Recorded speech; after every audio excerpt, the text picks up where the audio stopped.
There are two ways to be successful. And I don't subscribe to the first one. That's just natural talent. And I just don't believe people who are naturally talented are better than me. I believe effort, and you've heard me say it. Your mama might come from privilege. Your daddy might come from privilege. Your daddy might own a company.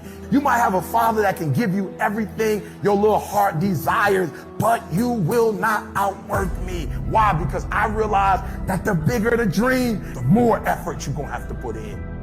I'm saying that some of you in this room, you might have small beginnings. You might not have a lot of money. You might not have a lot of resources. And I need you to understand that the bigger your dream is, the earlier you're going to have to get up. The longer you're going to have to stay up. I'm talking about concrete commitment. I'm talking about the commitment that says, I am going to stay true to what I said I would do long after the mood that I've set it in has left. Because I think we all know in this room, character's not something that we inherit. Character's something we gotta wake up every single day, we gotta fight, and we gotta build it.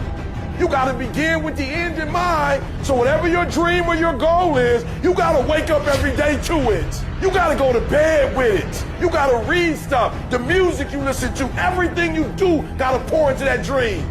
I understand it is in the process that you get better. It's in the process that don't nobody know your name, and 5 years later, you're one of the best in the world. Why? The process. I don't get up at 3 o'clock in the morning because I'm broke. Then why do you get up at 3 o'clock in the morning? Because I ain't finished yet. I am not phenomenally skilled, but I'm phenomenally willed. My IQ may never change, but my will changes every year. I get stronger and stronger and more determined. Why? Because it's in my DNA. I make the decisions every single day to be successful or to be a failure. We're not dealing with chance no more, baby. It's all choice. If you are not that talented, you can beat them with time. You can get to the spot before they get to the spot. Get your butt up and get there.